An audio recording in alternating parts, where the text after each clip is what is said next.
اللهم اغفر لجميع موتى المسلمين، اللهم نقهم من الذنوب والخطايا كما ينقى الثوب الأبيض من الدنس. اللهم أنزل عليهم من واسع جودك ورحمتك ورضوانك برحمتك يا أرحم الراحمين. اللهم آنس وحشتنا في القبور وآمن فزعنا يا إلهنا يوم البعث والنشور. اللهم اجعل قبورنا روضة من رياض الجنان ولا تجعلها حفرة من حفر النيران.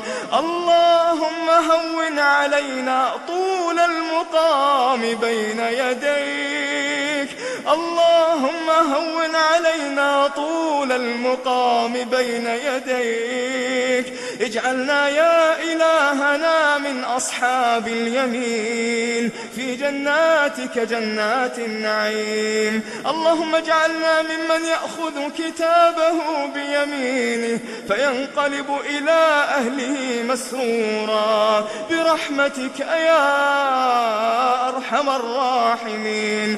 اللهم إن لك في كل